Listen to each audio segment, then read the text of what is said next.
Have you ever wondered why the great prophets and mystics across cultures and centuries often withdrew from sexual activity before moments of profound revelation? This was not merely a ritual of denial, not some archaic superstition meant to suppress human nature. It was a deliberate sharpening of the inner bleda, conscious redirection of life's most primal force toward a higher purpose. Imagine the human body as a temple, its energies as sacred currents that can either spill into the sand or be dammed and guided until they roar like a river in flood. Sexual energy at its root is not just about pleasure or reproduction. It is the raw life force that animates every breath, that fuels every act of creation, from planting a field to writing scripture. And when this energy is withheld from its most obvious outlet, it does not vanish. It condenses, it builds. It becomes something altogether different, clearer, more penetrating, more attuned to subtle currents that are drowned out by indulgence. In the silence of restraint, a man begins to hear things that are not spoken in words. His mind no longer drifts between urges and distractions. It becomes like still water, reflecting without distortion. The prophets understood that before they could carry a message for humanity, they had to first cleanse the channels through which that message would pass. Sexual fasting was not a rejection of the body, but an honoring of it, a recognition that this vessel must be strong, unclouded, and pure if it was to hold fire without being consumed. In those days, the night was a sacred time. The stars hung like lamps over a sleeping earth, and the prophet alone in the wilderness could feel the quiet weight of eternity pressing in. He had no audience but the infinite, no conversation but the one unfolding in his own heart. And in this solitude, something extraordinary began to happen. The body's unspent desire did not gnaw at him, it illuminated him. His senses sharpened. His dreams became vivid. His speech, when it came, carried a gravity that silenced the marketplace. Modern men, caught in a perpetual storm of stimulation, have forgotten what it means to stand in such stillness. The world now is a hall of mirrors, each reflection demanding you chase Eton's endless buffet of desires, each one engineered to drain rather than replenish you. The idea of fasting from sex, even for a short time, seems strange in a culture that treats constant indulgence as the sign of a life well lived. Yet what the prophets knew is still true. When you step away from the table, you realize how much of what you've been fed is empty, and how deeply nourishing it is to taste something rare. Sexual restraint is not about fear of desire, it is about learning to hold it without spilling. It is about turning a restless current into a force that can carve mountains, not just trickle away into the soil. In those ancient nights of preparation, when the prophet awaited the voice that would set the course of his people, he carried within him a heat that had nowhere to go but upward.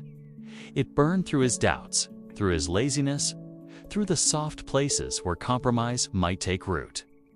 And when the moment came, when revelation descended like lightning, he was ready, not depleted, not scattered, but gathered into one blazing point of focus. You can feel this even now if you choose it. Abstain for long enough, and you will notice the restlessness giving way to clarity. The same energy that once clamored for release begins to feed your work, your vision, your relationships.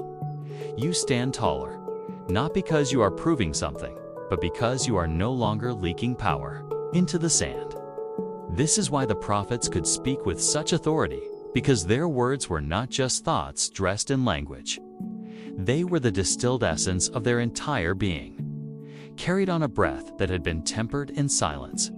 There is a discipline here that is almost entirely absent in modern masculinity. Men have been taught to measure themselves by how quickly they can indulge, by how many pleasures they can consume. But the ancient path flips this on its head. It asks, how much can you hold? How long can you bear the fire without rushing to quench it? And when you do release it, can it be for something that outlasts you? The man who can answer yes to that is not just strong in the flesh, he is dangerous in the spirit. The beauty of this discipline is that it does not strip you of your humanity, it refines it. In the same way, a blacksmith uses the heat of the forge not to destroy iron, but to shape it into a sword. Sexual fasting tempers the soul. The prophets did not despise desire. They understood it as the raw ore from which divine strength could be drawn. To waste that ore on constant indulgence was to melt gold into trinkets when it could have been a crown. There's a point, after the first hunger, an agitation pass when the body begins to settle into a deeper rhythm. The sharp edge of craving dulls, replaced by a steady hum of vitality that flows through your muscles, your thoughts, your speech. Your presence alone begins to carry weight. People feel something in you they cannot name: an alertness, a depth, as though your eyes are looking past the surface of things. This is the same presence the prophets carried back from the wilderness. The same quiet magnetism that drew crowds not with noise, but with gravity. In moments of indulgence, the mind is momentarily satisfied but quickly dulled. In moments of restraint, the mind feels the constant tension between what it wants and what you choose. That tension sharpens it. This is why, in many traditions, fasting from food was paired with fasting from sex before any sacred work. Hunger of the body, when endured without resentment, becomes clarity of the soul. The man who is unafraid to be hungry, in any sense, becomes unshakable. Because he is no longer ruled by lack. Think about the modern man who is never gone without. He is quick to anger when things are taken from him, quick to fold when temptation is dangled before him. His will is a reed in the wind, bending whichever way the gusts of pleasure and fear blow. Now imagine a man who has faced the full storm of his own desire and simply stood there, unyielding. He is not numb to it. He feels it fully, but he does not bow. This man can lead in crisis, create without distraction, love without being possessed by lust. The prophets knew that to hear the voice of God, or to hear truth at all, you had to quiet the clamor of lesser voices. Lust is loud, shouts in the blood, in the imagination, in the hidden corners of thought. It will dress itself as need, as romance, as inevitability. To fast from it is to strip away its disguises until you see it for what it is: energy, pure and unshaped. And once you see it clearly, you can decide what shape it will take. In the desert, under the glare of the sun, or the chill of the night, a prophet could feel the edges of his old self burning away. The soft habits that dulled his courage fell off like dry leaves in the wind. In their place grew a stark, unyielding strength. When you withhold release, the pressure builds, but if you do not break, that pressure becomes power. It's the same principle that turns still water into steam strong enough to drive an engine. What's more, sexual fasting forces a man to confront himself without distraction. You cannot escape into the next moment of pleasure. You must sit in the space between urges and ask, "Who am I without this?" Many do not like the answer, which is why they return quickly to the noise. But the man who stays in that silence long enough finds something astonishing beneath the cravings. There is a calm that does not depend on anything outside him. That calm is the soil from which vision grows. The modern mind, bombarded with images, entertainment, and instant gratification, has little patience for such cultivation. But if you look at the great turning points in history, moments when leaders emerged, who shaped nations, you will often find a season of withdrawal, of fasting, of celibacy before the storm. It is not coincidence. It is code, the masculine code that says, first, gather your strength, then spend it where it matters. When the prophets returned from their fast, they were not fragile from deprivation. They were fierce from concentration. Every word they spoke carried the echo of nights spent in wrestling with the self and mornings spent in the quiet gaze of the eternal. You could feel that their power came from somewhere untouched by the world's games. When they finally acted, it was not out of compulsion, was out of choice, and that choice reshaped the lives of thousands. Picture a man standing at the threshold between the noise of the world and the silence of the sacred. He has walked miles through dust and sun, leaving behind the chatter of markets, the perfume of women, the distractions of home. His mind still carries their echoes, but with each step, those echoes fade. This is what happens when you fast from sex, not just physically, but in the chambers of your thought. The clamor quiets. The space you once filled with chasing, imagining, anticipating becomes open ground. And on open ground, anything can be built. The reason prophets could speak with such authority was not because they memorized holy words, it was because they emptied themselves of what weakened their voice. Lust, unchecked, is like a leak in the vessel of your being. No matter how much inspiration you pour in, it seeps out through the cracks of indulgence. Seal those cracks and you find the inspiration not only stays, it grows. This is why so many men throughout history retreated before returning in power. The retreat was not weakness, was the gathering of forces. When you strip away the constant search for stimulation, you begin to notice the finer details of life. The way that wind moves through the grass, the exact shade of the sky before dawn, the tremor in your own breath as you sit in stillness. These are not idle observations, they are training. You are learning to be present without being pulled by desire. And presence is the birthplace of prophecy, of vision, of leadership. In the absence of indulgence, energy doesn't vanish, it redirects. You may find yourself suddenly driven to write, to craft, to plan. Ideas come not as faint whispers, but as clear calls. This is the same current that prophets used to carry revelations, poetry, laws. They understood that the force which fuels lust is the same force which fuels creation. It only changes shape according to where you guide it. But guiding it is not a gentle act. At first, it is a struggle. The mind will throw temptations at you like an army laying siege to a fortress. Memories, fantasies, sudden urges, they all come, testing your gates. This is where most men fall, believing the assault will never end. But for the one who endures, there comes a day when the gates no longer rattle, because the enemy outside realizes you are no longer listening. That day is the day of mastery. And mastery over lust is unlike mastery over anything else. You can master a skill and still be broken by desire. You can master wealth and still be a slave to craving.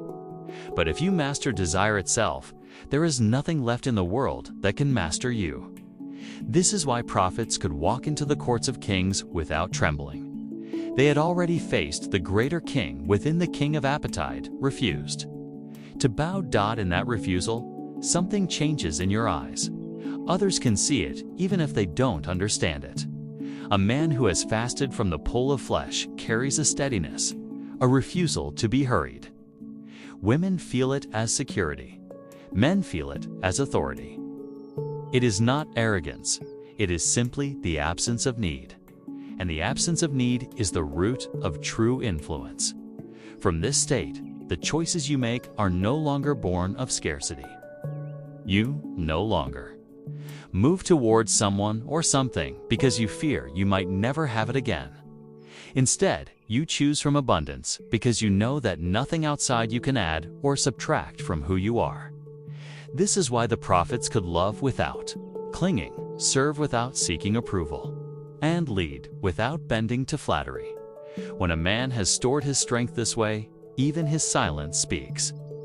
People lean in, sensing that behind the stillness there is an ocean of potential. This is the kind of presence that shifts the atmosphere of a room. It is the presence of someone who has not spent his life force on every passing whim, but has held it, shaped it, and waits for the moment when it can be unleashed with precision. Imagine the first moment of rainfall after a long drought. The ground drinks deeply, every drop soaking in, restoring life to roots that had nearly withered. This is what happens when the man who has fasted from sex finally chooses to give weather. In love, in vision, or in leadership. It is no longer a leaking vessel spilling into the sand. It is rain given at the perfect time to the right soil, producing a harvest that lasts. The prophets knew this law of timing. They understood that giving before you are full is waste, and so they waited not out of fear, but out of deep respect for the power entrusted to them. They knew that unrestrained indulgence did more than drain the body. It dulled the mind, clouded the spirit, and weakened the will. By fasting, they kept their edge sharp, ready for the exact moment it was needed. In this state, temptation no longer appears as a roaring fire you must wrestle to the ground. It appears as a flickering candle in the distance, unable to light. Your way, not worth your pursuit. This is the true shift, not fighting desire every day, but living in such abundance of spirit that desire loses its claim on you. You have tasted a deeper satisfaction, one the body alone can never give. From this place, the world feels different. Conversations take on more weight because you're fully present for them. Your work sharpens because your mind is no longer split between purpose and pleasure. And the way people look at you changes not because of what you show, but because of what you withhold. Mystery has always been more magnetic than display. The prophets carried that mystery like a cloak, and in doing so, they became the axis around which others turned. A man like this cannot be manipulated with promises of pleasure or threatened with the withdrawal of it. His compass is not set by the world's offerings, but by the truth he carries within. This makes him dangerous in the way all free men are dangerous. He cannot be bought, baited, or broken. And in a world built on buying, baiting, and breaking, such a man is a force that shifts history.